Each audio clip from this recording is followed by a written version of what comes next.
नमस्कार.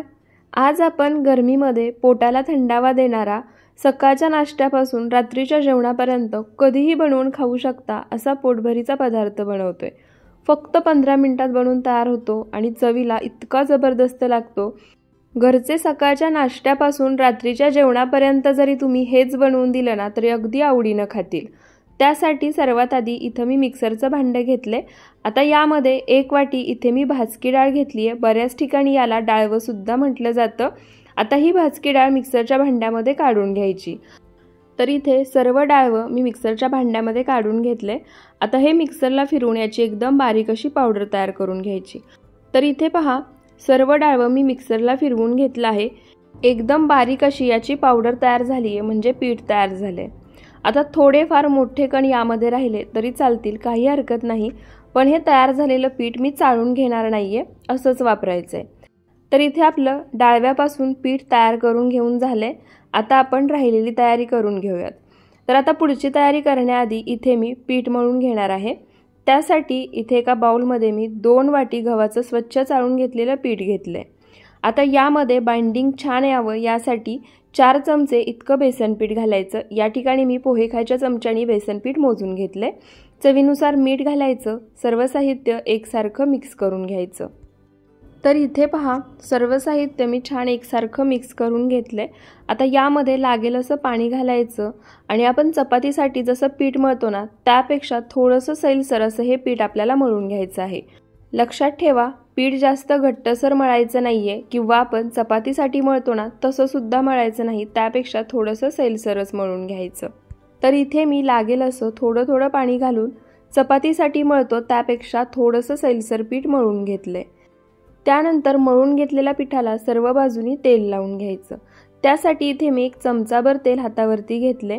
आता हे तेल पिठावरती सोडायचं. एक अर्धा मिनिटं पीठ पुन्हा मळून घ्यायचं आणि सर्व तेल या मळून घेतलेल्या पिठाला सर्व बाजूनी लावून घ्यायचं. त्यानंतर याच्यावरती झाकण ठेवायचं आणि एक 10 मिनिटं किंवा आपली राहिलेली तयारी होईपर्यंत हे पीठ भिजण्यासाठी बाजूला ठेवायचं. पीठ भिजवून झाले.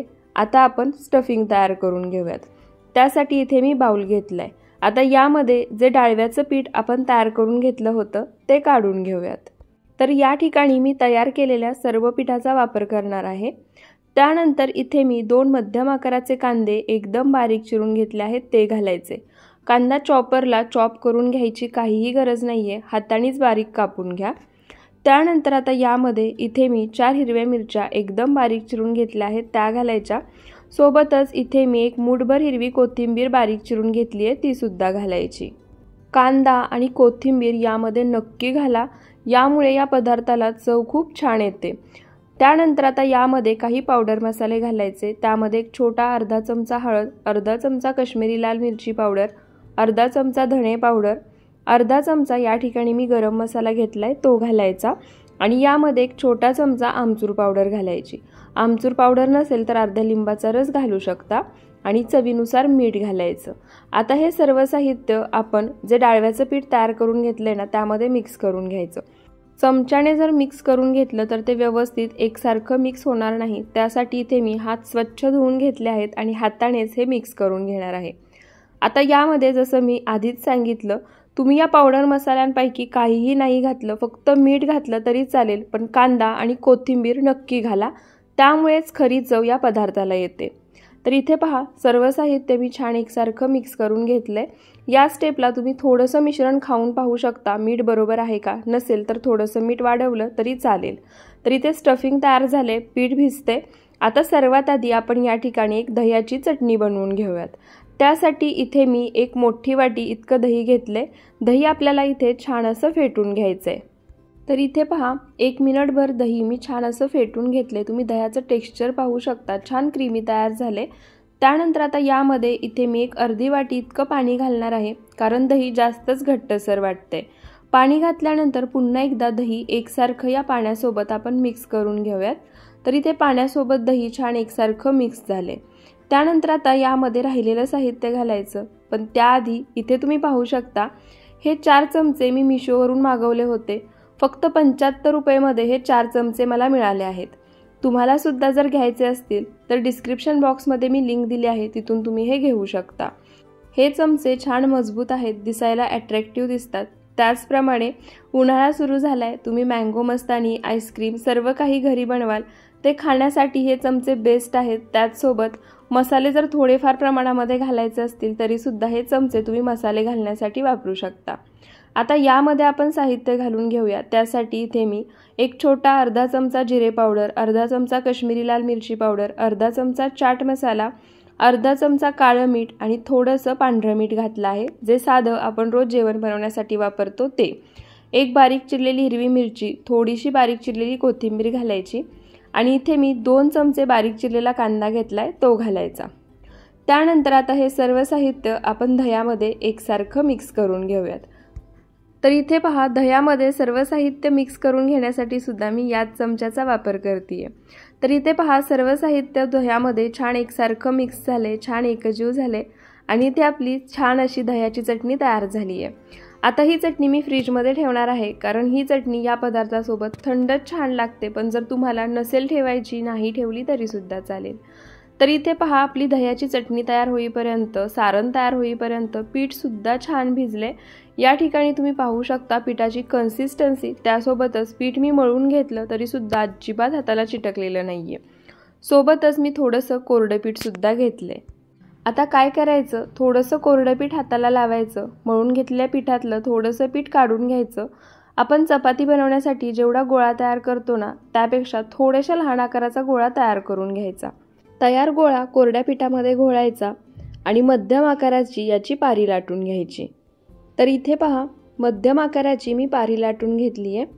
आता यावरती कोरडं पीठ भुरभुरायची काहीही गरज नाहीये, कारण आपण डाळव्याचं पीठ तयार करून घेतले आणि त्यामध्ये कांदा वापरलाय, त्यामुळे मिश्रणाला जास्त पाणी सुटत नाही। आता तयार केलेलं जे मिश्रण आहे म्हणजे स्टफिंग आहे, ते 3 ते 4 चमचे यामध्ये भरायचं। तर इथे मी पोहे खायच्या चमच्यानी 3 चमचे स्टफिंग यामध्ये भरले। आता ही पारी आपल्याला बंद करून घ्यायची। आपण जसा मोदक बंद करतो ना, अगदी त्याच पद्धतीने ही पारी बंद करून घ्यायची। पारी बंद करून घेतल्यानंतर आता वरती जे पीठ शिल्लक राहतंय ना, ते तुम्हाला जर हवं असेल तर तुम्ही काढू शकता, पण मी या पद्धतीने आतमध्ये फोल्ड करून घेणार आहे। त्यानंतर जसं मी व्हिडिओमध्ये दाखवले त्या पद्धतीने दोन्ही हाताच्या मध्ये पकडून हा गोळा पसरवून घ्यायचा, म्हणजे सारण सर्व बाजूनी एकसारखं पसरलं जाईल। त्यानंतर तयार गोळा कोरड्या पिठामध्ये घोळायचा। ज्या बाजूने पारी बंद केली आहे सुरुवातीला, त्या बाजूनी हलक्या हाताने गोळा गोल फिरवत लाटून घ्यायचा। लगेच सुरुवातीला पारी पलटी करून लाटायची नाही। सुरुवातीला जसं मी व्हिडिओमध्ये दाखवले अगदी त्याच पद्धतीने हाताने फिरवायचं आणि ही पारी लाटून घ्यायची एकाच बाजूने। जर तुम्हाला वाटत असेल पारी फाटतीये किंवा सारण बाहेर येते, शक्यतो असं होत नाही, सारण अजिबात यामधून बाहेर येत नाही, पण जर तुम्हाला वाटत असेल तर लगेच वरून थोडंसं कोरडं पीठ भुरभुरायचं, म्हणजे सारण अजिबात बाहेर येत नाही। त्यानंतर पारी पलटी करायची आणि दुसऱ्या बाजूने सुद्धा हलक्या हाताने लाटून घ्यायची। तुम्ही इथे पाहू शकता अजिबात यातील सारण बाहेर आलं नाहीये, परफेक्ट असा हा सत्तू पराठा तयार झालाय। आता त्यानंतर हा पराठा भाजण्याची सुद्धा एक ट्रिक मी तुम्हाला पुढे सांगणार आहे। तर इथे पहा, पराठा मी छान असा लाटून घेतलाय, जास्त पातळही लाटला नाहीये किंवा जास्त जाडसरही ठेवला नाहीये। तुम्ही या पराठ्याच्या कडा पाहू शकता। आता हा पराठा मी एका ताटामध्ये काढून घेते आणि याच पद्धतीने मी आणखी एक पराठा तुम्हाला लाटून दाखवते। तर इथे पहा, दुसरा गोळा तयार करून त्याची सुद्धा मी पारी लाटून घेतली आहे। आता यामध्ये सुद्धा मी 3 चमचे सारण भरून घेणार आहे। आता या ठिकाणी तुम्ही कितीही जास्त सारण भरलं ना तरी हा पराठा अगदी व्यवस्थित लाटला जातो, अजिबात फाटत नाही, सारण बाहेर येत नाही। त्यामुळे तुम्हाला जास्त जर सारण आवडत असेल, यापेक्षा जास्त भरलं तरी सुद्धा चालेल। सारण भरल्यानंतर आता ही पारी दुमडून घ्यायची आणि बंद करायची। तर इथे सारण भरून गोळा तयार करून झाला आहे। आता तयार गोळा कोरड्या पिठामध्ये घोळायचा आणि याचा आपण पराठा लाटून घ्यायचा। आता जसं मी तुम्हाला सुरुवातीला सांगितलं, ज्या बाजूने पराठा दुमडून फोल्ड केलाय ना सुरुवातीला, त्याच बाजूने लाटायचा। सुरुवातीला जसं मी व्हिडिओमध्ये दाखवलं होतं अगदी त्याच पद्धतीने हाताने पारी सुरुवातीला गोल गोल फिरवायची आणि हा पराठा एकाच बाजूने लाटून घ्यायचा। अर्धा पराठा एका बाजूने लाटून झाला की पलटी करायचा आणि त्यानंतर दुसऱ्या बाजूने अगदी हलक्या हाताने लाटून घ्यायचा। दुसरा पराठा सुद्धा तुम्ही पाहू शकता, अजिबात फुटला नाही, त्यातील स्टफिंग बाहेर आलं नाही, एकदम परफेक्ट असा पराठा लाटून घेतलाय। आता हे दोन्ही पराठे मी तुम्हाला भाजून दाखवते। तर पराठे लाटून घेतानाच मी गॅसवर तवा गरम करायला ठेवला होता। बाकीचे पराठे सुद्धा तुम्हाला याच पद्धतीने स्टफिंग भरून लाटून घ्यायचे आहेत। तर इथे पराठे भाजण्यासाठी तवा सुरुवातीलाच छान कडकडीत असा गरम करून घ्यायचा आहे। तवा गरम करून झाला की त्याला तूप लावायचं। या ठिकाणी हे पराठे मी तूप लावून भाजून घेणार आहे। तुम्हाला हवं असेल तर तुम्ही तेल किंवा बटर लावून सुद्धा भाजून घेऊ शकता।